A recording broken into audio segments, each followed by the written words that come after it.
Welcome to Sasi official.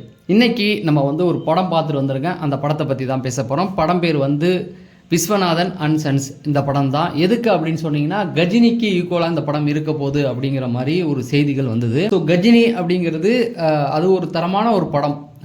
அதாவது வில்லன்களை வைத்தே சம்பவம் பண்ண படம்னு சொன்னால் அந்த கஜினி படத்தை சொல்லலாம். சமீபத்தில் அந்த வில்லன் இறந்துருந்தார். எதுக்கு சொல்கிறேன்னா, அந்த மாதிரி ஒரு ஹைப்பெல்லாம் ஏற்றி விட்டுருந்தாங்க. இயக்குனர் வெங்கி அட்லூரி அப்படின்னும் போது கண்டிப்பாக அது ஒரு கஜினி மாதிரி இருக்கும். இயக்குனர் வெங்கி அட்லூரின்னும் போது பரபரப்பு ஒத்திக்குது. என்னடா வெங்கி அட்லூரினா யார் அப்படின்னு கேட்கும்போது உங்களுக்கு கொஞ்சம் யாராக இருக்கும் அப்படின்னு நீங்கள் யோசிப்பீங்க. லக்கி பாஸ்கர் படம் பண்ணவர்னு சொன்னால் உங்களுக்கு நிறைய பேருக்கு தெரியும். அந்த படம் பார்த்தவங்களுக்கு தெரியும் அது எந்த மாதிரியான சம்பவம் பண்ணியிருக்கு அப்படின்னு சொல்லி. ரொம்ப நாளைக்கு அப்புறம் நம்ம ரிவ்யூ மாதிரி ஒரு விஷயத்தை கொண்டு வந்திருக்கேன். ஃபஸ்ட்டு எடுத்தோடனே இந்த படத்தை கதை ஒன்லைன் என்ன அப்படின்னு பார்த்தீங்கன்னா, சூர்யாவுக்கு 40 வயது ஆயிடுது. அவருக்கு இந்த கல்யாணம் அதில் ஒரு இன்ட்ரெஸ்ட் இல்லை. காரணம் அவங்க அப்பாவால் ஒரு சில விஷயங்கள் நடந்திருக்கு. அதே போல் நம்மளும் ஆயிடக்கூடாது அப்படிங்கிறதுனால ஒரு கல்யாணத்தை தவிர்த்துக்கிட்டு வரார். ஆனால் ஒரு பெரிய வசதியானவர் ஒலிம்பிக்கில் போய் வென்றுட்டு வந்திருக்கார். துப்பாக்கி சுடுறது இந்த மாதிரியான விஷயங்கள் எல்லாம்.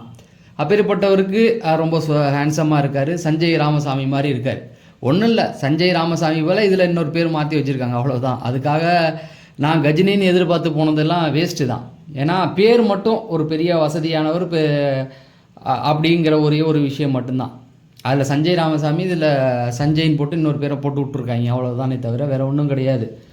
சரி, அவருக்கு கல்யாணம் பண்ணிக்கணும் அப்படின்னும் போது அவருக்கு இன்ட்ரெஸ்ட் இல்லை. அப்போ அவர் என்ன நினைக்கிறார் அப்படின்னா, வாடகை தாய் மூலம் நம்ம குழந்தை பெற்றுக்கலாம் அப்படின்னு சொல்லி அந்த ஒரு குழந்தைய பெற்று எடுத்துகிட்டு வராரு. அதை வீட்டில் உள்ளவங்களுக்குலாம் ஃபஸ்ட்டு எடுத்துக்கிட்டோடனே அது ஒரு மாதிரி கடுப்பாகுது. அப்புறம் ஏற்றுக்கிட்டாங்க குழந்தைய. இப்போ அந்த குழந்தை வளருது. வளர்ந்த கொஞ்ச நாளில் என்ன ஆகுதுன்னா, அதுக்கு உடல்நிலை சரியாமல் போகுது. இப்போ அவங்க அப்பா வச்சு சூர்யா வச்சு அதை ஏதாவது பண்ணலான்னு பார்க்கும்போது அது முடியாது. அப்போ அவங்க அம்மா தான் கண்டிப்பாக வேணும் போது அப்போ அவங்க அம்மாவை தேடுறாங்க. பொதுவாகவே இந்த வாடகை தாய் அப்படின்னு பார்த்தீங்கன்னா 40-45 அப்படி இருக்கும்போது ஒரு சின்ன பொண்ணு 20-22 வயசில் உள்ள ஒரு பொண்ணு, அதுதான் மமிதா பைஜி. இந்த பொண்ணை தேடி வராங்க, அவ்வளோதான். அந்த பொண்ணு வந்ததுக்கு அப்புறம் என்ன ஆகுது அப்படிங்கிறது தான் அந்த கதையே. இப்போ நான் அந்த ஒன்லைன் சொல்லிட்டேன் இல்லையா, ஒன்லைனில் ஒரு 2-3 லைன் சேர்த்தே சொல்லியிருப்பேன். இப்போ உங்களுக்கே தெரிஞ்சிருக்கும் இதோடைய கிளைமேக்ஸ் என்னவா இருக்கும். அந்த வாடகத்தை சூர்யா காதலிச்சிருப்பாங்க, அவ்வளோதானே. 2 பேரும் ஒன்று சேர்ந்துருப்பாங்க. அதை எல்லாரும் புரிஞ்சிக்கக்கூடிய இப்படி ஒரு கதையை அவர் எடுத்து வந்தது சத்தியமாக நான் எதிர்பார்க்கவே இல்லைங்க.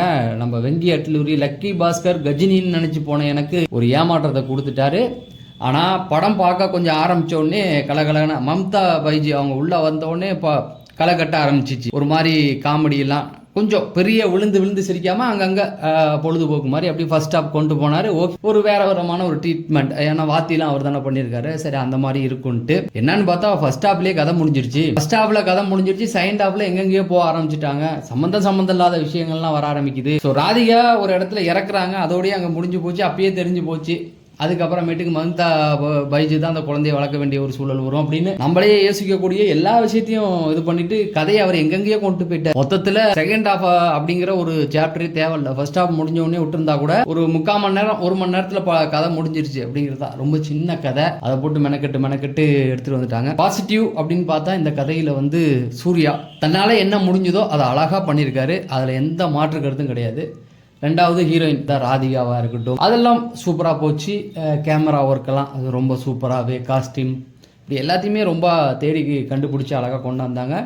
ஜிவி கொஞ்சம் சொதப்பிட்டாருன்னே சொல்லலாம். ஜிவி இந்த படத்தை இன்னும் கொஞ்சம் இப்போ டிசி படம்லாம் பார்த்துருப்பீங்கன்னு நினைக்கிறேன். பார்த்தவங்களுக்கு தெரியும். பிஜிஎம்லாம் மிரட்டியிருப்பானுங்க. பிஜிஎம்னாலேயே அந்த படம் சக்ஸஸ் அப்படின்னு சொல்லலாம். இந்த பக்கம் பார்த்தீங்கன்னா இவர் ஜிவி நம்மளெல்லாம் மொத்தமாக சொதப்பி விட்டாப்புல. அந்த பாட்டு மற்றபடி பிஜிஎம்லாம் இன்னும் கொஞ்சம் அவர் கவனம் செலுத்தியிருக்கலான்னு தோணுச்சு.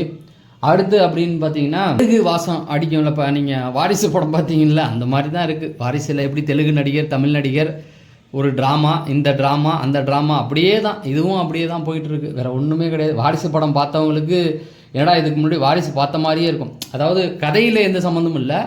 அந்த தெலுங்கு வாசம் அடிக்கும். தெலுங்கு டைரக்டர் தானே தமிழில் பண்ணார், அதே தான் இங்கேயும். தெலுங்கு டைரக்டர் தமிழில் கொண்டாந்து விட்டது என்னுடைய விளைவு.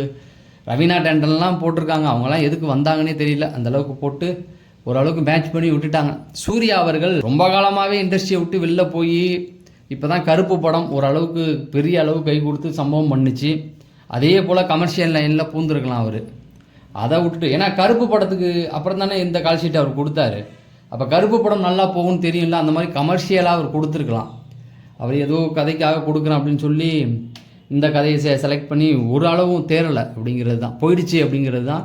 அதாவது தன்னுடைய மார்க்கெட் அடுத்து 2-3 படம் ஹிட்டு கொடுத்தா தான் மார்க்கெட் கையிலுக்குள்ளேயே வரும். இப்படியெல்லாம் 2 படம் பண்ணிட்டு போனோம்னா ஒன்றும் வேலைக்கு ஆகாது அப்படிங்கிறது தான். அடுத்து ஜித்து ஜோசப்னு நினைக்கிறேன், அப்புறம் ஞானவேல் ராஜா. ஸோ அடுத்து வர படங்கள்லாம் கமர்ஷியல் ரூட்டுக்குள்ளே வராது அப்படிங்கிறது தெரிஞ்சு போச்சு.